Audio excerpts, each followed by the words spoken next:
Hello guys! Welcome back again sa aking channel. And ngayon, nandito ako sa Hinaguan ulit. Kasi mamaya magluto ako dito ng merienda. So, mini donuts yung lulutuin ko na napakadali lang gawin at hindi mo na kailangan pang mag-knead like that. So, ayan. Pahinga muna ako kasi kakarating ko palang mga bedsheet. And, wala daw silang internet kasi na late. So, mamaya siguro mga after 1 hour so babalik na yung connection. And makapag-upload na tayo ng pang bonus. Charot! So, andito si Beshi. Maya Kaloka. Ayan. So, samahan niyo ko ngayon guys.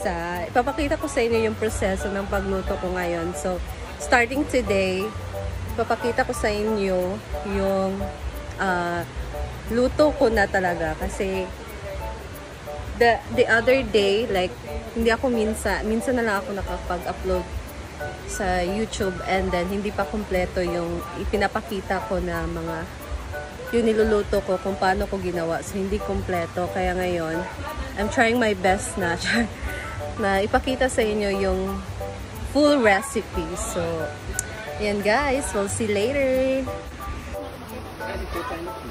Manila pa man yan na. O, diba? Kaya tungod sa animal. Alda. Pwede siya.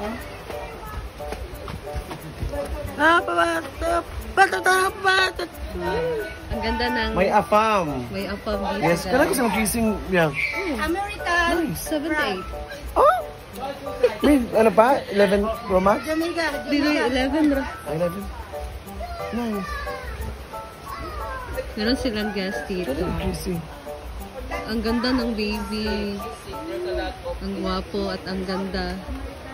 Ito sila nga Taga US. lahi. Ito sila American. American. Siya.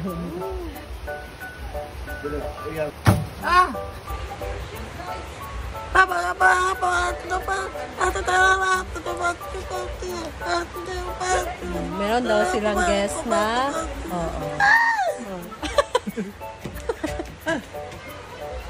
Translate. Kaya yung Go. sinabi ni Amanda. Go. Go. Go. Go. Okay lang. Go.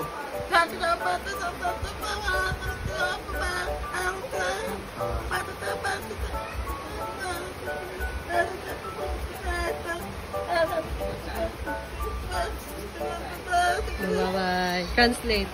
Let's translate ko yung sinabi ni Amanda. Sabi niya, gusto daw siya makahanap din ng afam. Kasi balang araw, ano ka? Afam. Kasi balang araw daw, buntis ka. Hindi, buntis. Pero gusto niya, ang anak niya is lalaki at babae. Lalaki at babae. So, maganda at pogi. Hindi sa sama niya. Ganun po. Ang gapo kasi. So, itong aking mga sahog ngayon sa aking mini donuts. Meron ako ditong evaporated milk. Tapos, cinnamon powder. So, kailangan natin to guys. And sukal, white sugar. Dapat tayong gumamit white talaga. And meron ako ditong baking powder. So, hindi ako gagamit ng soda. Baking powder na yung gagamitin ko. And 2 itlog at oil. So, dapat maraming oil dahil i-deep fry natin itong donuts natin. So, ayan guys. So, ito yung mga ingredients ko and napakadali lang nitong gawin.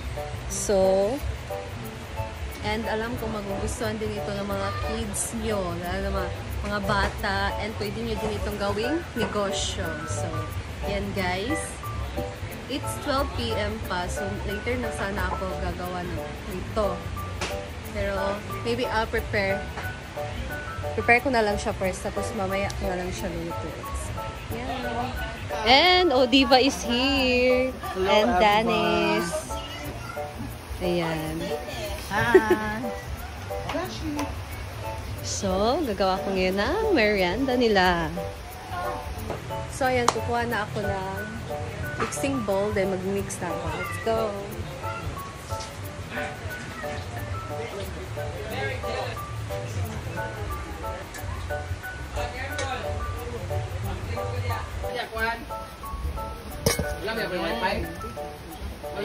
So, ayun guys. Una ko nilagay dito sa mixing bowl ay 2 cups na harina. So, sunod naman guys ay maglagay tayo dito ng 1/2 cup na white sugar. And then, 1 tablespoon na baking powder. So, ayan lang yung ating dry ingredients. So, ito ang ating dry ingredients and then i-mix lang natin ito. I-mix lang muna natin itong ating dry ingredients. Okay. And then next, ilagay natin ang liquid ingredients. So, 2 cups, 1 cup na gatas. Ayan. So, gumamit lang ako dito ng evaporated milk. Ayan. So, ihalo natin dito sa ating dry ingredients.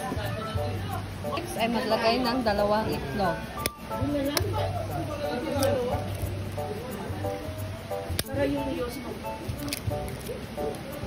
And then, mix lang natin to guys.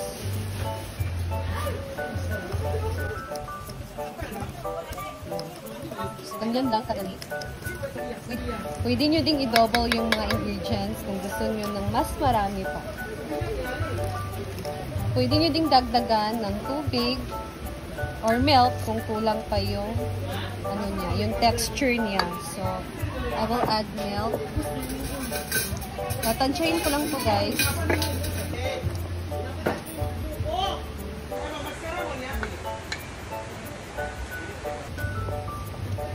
So, pag ganito na yung consistency niya, so, pag ganito na yung consistency ng ating donut butter, pwede na ito, guys. Ayan.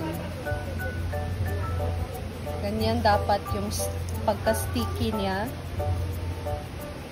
So, i-rest mo muna ito ng at least 1 minute to 2 minutes lang. And then, pwede na din natin itong lutuin after. Kaya, stay tuned! Ayan guys, so habang nagpa-rest muna ako sa aking donut butter, so ngayon magkape muna tayo.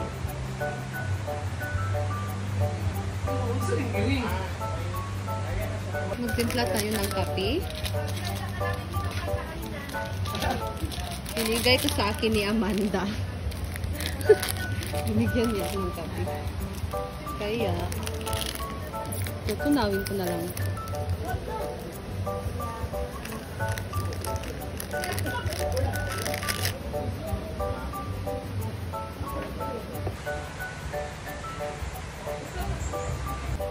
Yan, ang aking coffee. So, cappuccino.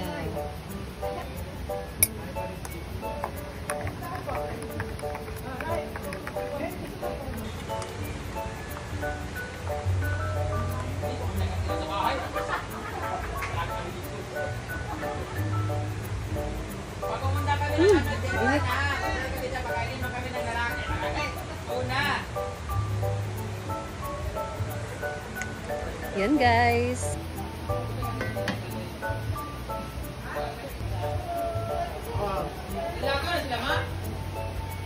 So dapat maraming oil.